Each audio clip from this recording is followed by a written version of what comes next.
Porque tudo que alguém deseja, irmão, visto o testemunho de alguém. Quando você vê o testemunho de alguém que não era nada, não tinha nada, não podia nada, e aí você pergunta: rapaz, como tu chegou, menina, como tu alcançou? Aí o testemunho normalmente começa assim: então, Deus falou comigo, Deus falou assim, não é? Deus, começa com Deus. Aí a pessoa se conecta com aquilo. Então o que ela passa a partir daquele dia, uma vez que ela foi alcançada pelo testemunho? Rapaz, eu também quero uma palavra. É ou não é? E ela começa a buscar o Deus que libera quero uma palavra. Aqui não tem ninguém. Todo mundo aqui veio buscar a palavra.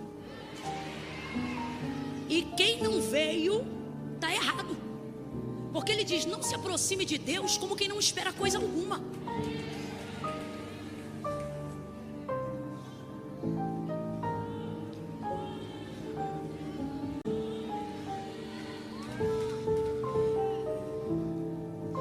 A gente vive para ver a palavra cumprida. Agora, Camila, se tudo isso é verdade, nosso espírito testifica que é verdade, por que não alcançamos nem 50% daquilo que dizemos que acreditamos?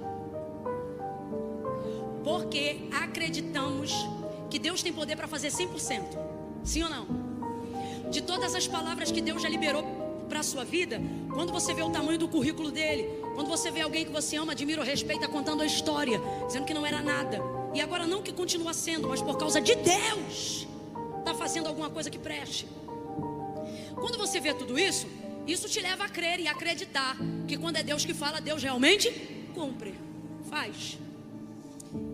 Então você tem fé 100% em cada palavra que Deus liberou para você.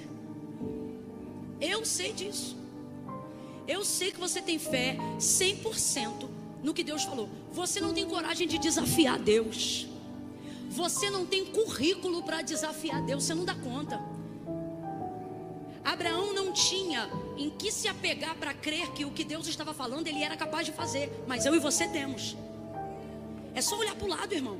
É só olhar para a nossa vida. Podemos não estar aonde gostaríamos de estar, mas sabemos que só não estamos aonde um dia estivemos porque Deus nos tirou de lá. Verdade ou mentira? Verdade. Agora, por que ainda assim, Camila, há uma limitação tão grande? Porque eu tenho sentido como se o céu estivesse de bronze para mim? Porque minhas orações não rompem? Porque minha vida espiritual não rompe? Porque o meu chamado está ficando morno? Porque minha resistência espiritual para as coisas do mundo diminuíram tanto? O que está acontecendo comigo, irmã? O que está acontecendo comigo, irmão? Eu acredito em tudo que Deus disse. Eu acredito que a palavra de Deus é a verdade. É o manual prático de fé para a vida de todo homem que teme a Deus. Eu acredito que a palavra de Deus é a vida. E eu sei que você acredita, mas sabe por que não está acontecendo o que já era para ter acontecido, ou o que deveria estar acontecendo? Porque o problema não é que você não crê nas coisas que Deus te disse, é que você não tem capacidade, coragem de reproduzir o que Ele te falou para outras pessoas. Ou você se acha arrogante, ou você tem medo de não ser bem interpretado, ou na maioria das vezes o que você tem mesmo é a suspeita e o medo de que talvez pelas suas falhas Deus no fim não faça da forma como Ele falou. Não porque Ele não é Deus, mas porque talvez você não se comportou como deveria. Só que uma das coisas que impedem esse cumprimento de uma promessa que está condicionada à obediência não são os pecados e os maiores defeitos que você julga serem eles que estão te afastando do cumprimento, mas na maioria das vezes, embutido nesse caminho de suspeita, está a incapacidade de dar voz na tua boca ao que Deus disse nos teus ouvidos. Você ouve e faz como Jacó, guarda no coração. Ouve e guarda, ouve e guarda, ouve e guarda. E muitos aqui fazem até exatamente como Jacó, guarda no coração, mas não guarda o coração. Agora, qual é a melhor maneira de estabelecer a crença? Qual é a melhor maneira de estabelecer um altar de alguém que está agarrado a uma palavra, amarrado à palavra? liberando aquela palavra sobre você. Você vai se lembrar agora que na tua época de escola, quando você tinha que fazer uma redação, quando você tinha que gravar um texto de história ou de geografia, a melhor maneira de decorar aquilo não era só meditando, era verbalizando à medida que você estava lendo, sim ou não? Aonde estão os melhores códigos de memorização? Eu não estou inventando, pode perguntar para qualquer pessoa que trabalha nessa área do cognitivo. Aonde estão os melhores métodos de memorização? Primeiro, repetição. Segundo, verbalização. Toda a informação que você recebe no período de 48 horas, quando você manifesta ela e libera ela, você está criando uma conduta para não esquecer. Você não cria um gatilho mental, você cria um gatilho vocal. Todas as vezes que aquilo for ouvido, de perto ou de longe, vai acessar o arquivo de toda a informação. A palavra de Deus na tua língua, ela é o anzol que puxa o restante inteiro da palavra que você recebeu. Vou te dar um exemplo. Você não vai se lembrar de cada tópico da mensagem do pastor Eduardo, não vai se lembrar de tudo que eu estou falando aqui. Mas se você pegar um gatilho dessa palavra e começar a reproduzir na sua boca, ela vai se tornar o anzol para que quando alguém te perguntar assim, como é que foi o culto? E o que pregaram? Aí você vai dizer assim, ó, eu não lembro de muita coisa não, mas eu lembro de uma coisa que disse assim, quando tu começa a falar, aí começa a vir. É assim ou não é? Não estou espiritualizando, só estou falando de um método de memorização. Agora, o que você não aplica na língua em 48 horas pode ser a maior revelação da sua vida. Uma hora você não vai mais conseguir aplicar sozinho. Aquela informação vai se perder, porque o cérebro é uma máquina, mas é uma máquina que guarda arquivo, não é uma máquina que explora o tempo todo. Então vai estar lá, mas você não vai saber que está lá. Agora eu te pergunto, vale a pena ter algo que eu não possa acessar? Imagine que você tem guardado na gaveta um dinheiro que paga uma dívida que está te dando dor de cabeça, mas você não sabe aonde enfiou esse dinheiro. Aí eu te pergunto, o dinheiro está lá, mas por não saber aonde enfiou, vai poder pagar a dívida? Cérebro é isso. Ouvi esses dias a história de uma mulher chamada Linda, 78 anos de idade, a mente completamente acometida pelo Alzheimer, grau altíssimo e elevado, ao ponto de que ela não se lembra nem mais do próprio nome. Talvez você também tenha visto esse vídeo que circulou na rede social. A filha dela está entrevistando ela, e então a filha dela diz assim para ela, você conhece Linda? E ela é uma americana, e ela, Linda, e aí ela diz, não. Você conhece fulano? Não. E pergunta mais algumas coisas que são sobre a vida dela, mas em razão da enfermidade ela não lembra. Essa mulher mexeu com a minha vida e eu não paro de pensar nela nem mais um dia. Eu vou te dizer por que agora.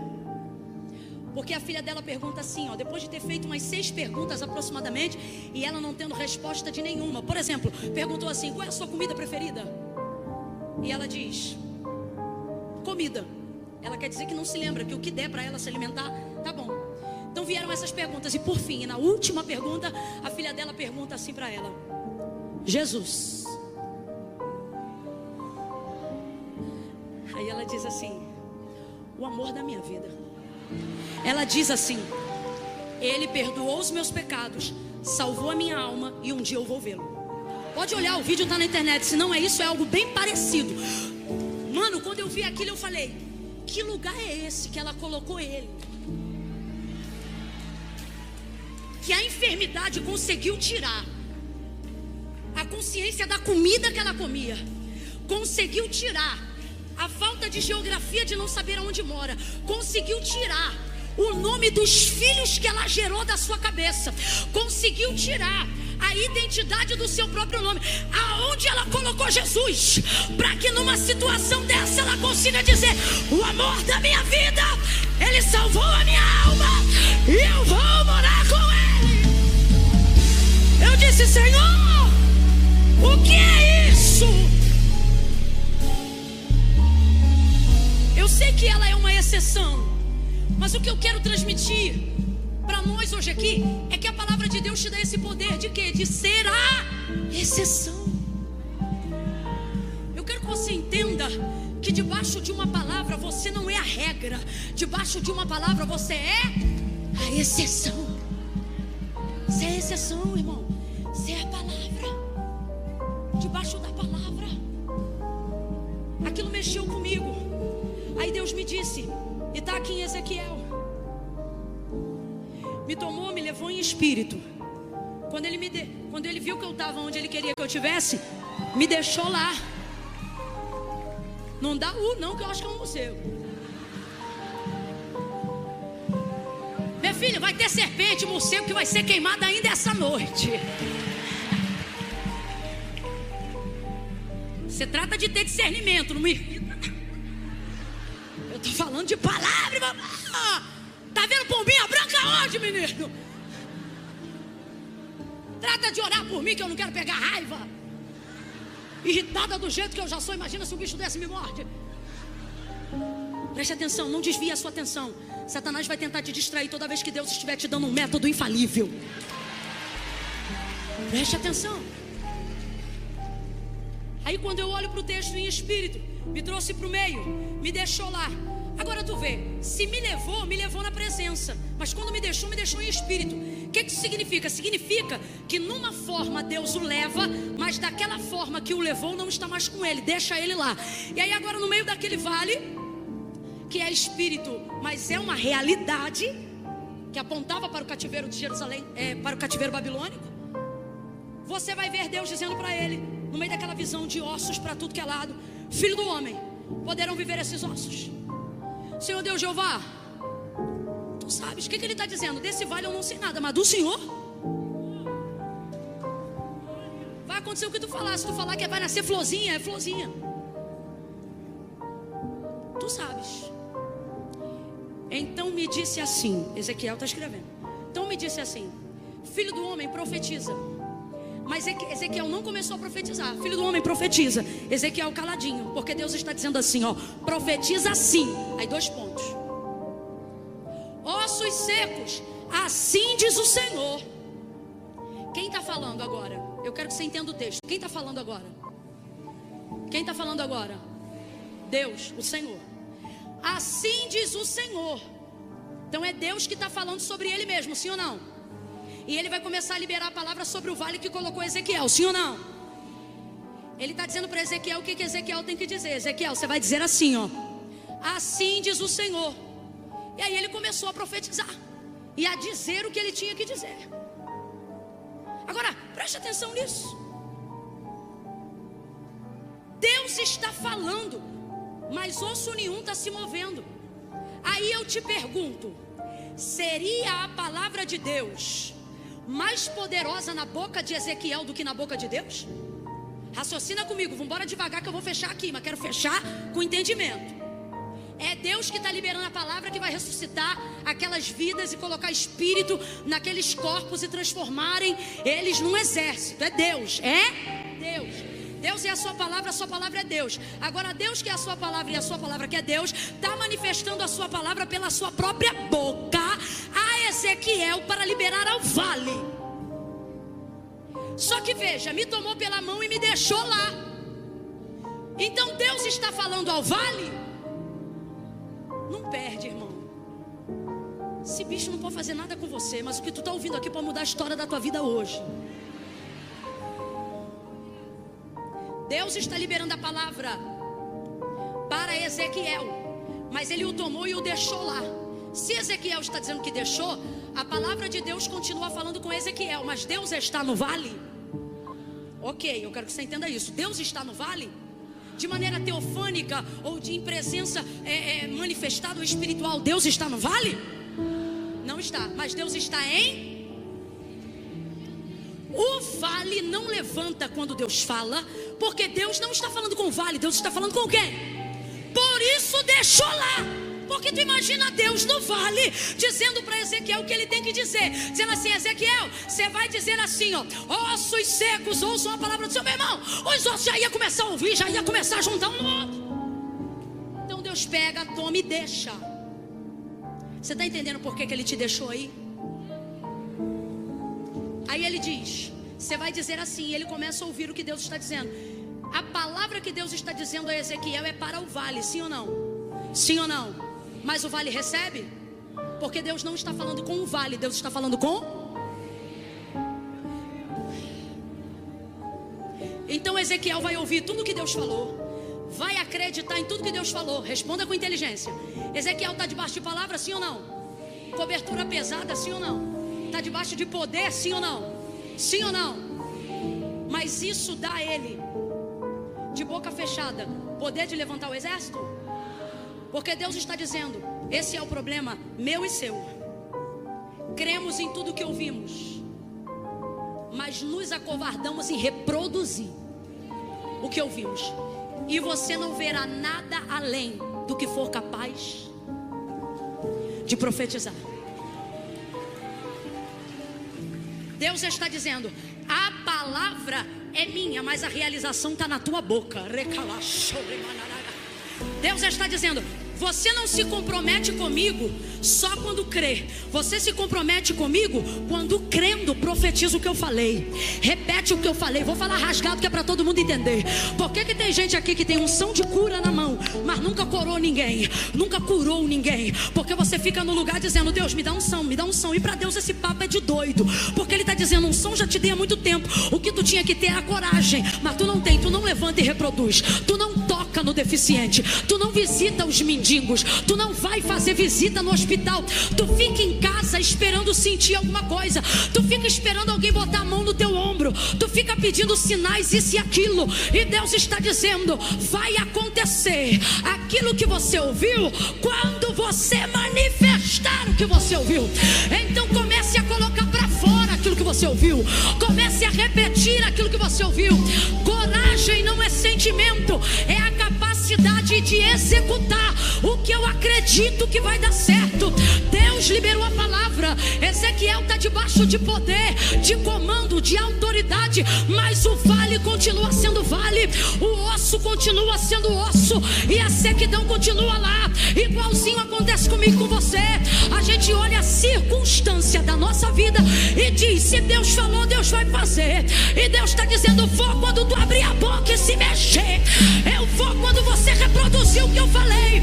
Eu vou quando você começar a concordar com o que eu disse, repetir o que eu disse, caminhar em cima do que eu disse, comprar em cima do que eu disse, vender em cima do que eu disse, assinar o contrato em cima do que eu disse, faça em cima do que eu disse. Aí você verá, aí você verá que a minha palavra não volta vazia.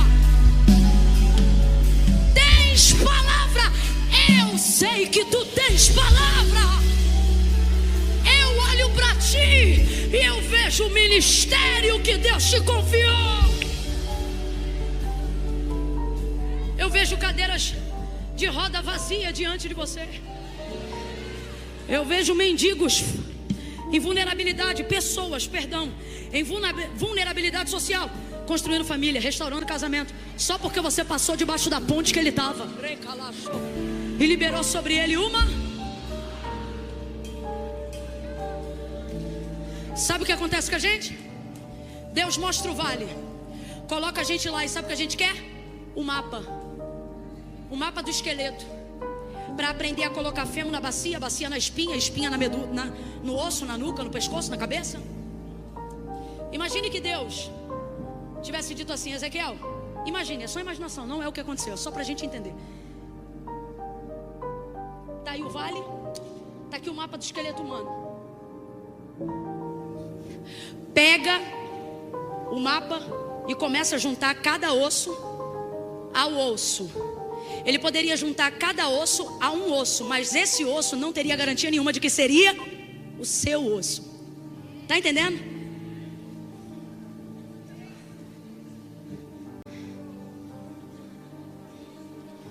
Deus está dizendo: está empurrado, porque você quer trabalhar com mão, aonde eu mandei você trabalhar com a boca. Agora, daqui para frente, eu quero que você mude isso. Não é palavra, é boca. Você precisa aprender a trabalhar com a. Sabe por que você está cansado? Está trabalhando no braço. Esse vale não se move com braço. Esse vale não se organiza com perna. Deus trouxe gente hoje aqui, sabe o que Ele está dizendo? Você está cansado porque está querendo resolver com a carne o que eu mandei você resolver com o Espírito. Você está querendo resolver humanamente o que eu te mandei resolver profeticamente. Agora, por que crê, mas não profetiza? Porque no fundo você acredita que o que é espiritual é fraco diante da circunstância física. Você acredita que a palavra não paga a conta. Você acredita que a palavra não assina contrato. Você acha que palavra não faz mudança. Você acha que palavra não cura enfermo. Tem gente aqui que diz que crê, mas não acha que a palavra compra carro, que a palavra compra casa. Tem um monte de foto bonita no teu Instagram, mas tu nunca trouxe o teu marido na palavra em oração, porque tu acredita que a foto vai fazer alguma coisa, que a rede social vai fazer alguma coisa, que o aplicativo vai fazer alguma coisa. E Deus está dizendo, está traumatizado, está traumatizada, está com a alma em frangalhos. Por quê? Porque está resolvendo com mão, com pé, com aplicativo. Tens palavra de prosperidade na vida, mas virou escravo de aplicativo, de apostinha, de negocinho. E Deus está dizendo, rapaz, você tem minha palavra. Se o tempo que tu está nisso daí, tu estivesse no teu quarto invocando a palavra, manifestando a palavra, tu verias o que a palavra ia fazer. Então o que acontece aqui? Acontece que Deus fala, mas não faz. Não é isso? Ele fala o que Ezequiel tem que falar para fazer, mas enquanto ele fala, ele não. Se enquanto ele fala, ele não está fazendo, é porque ele decidiu fazer quando você...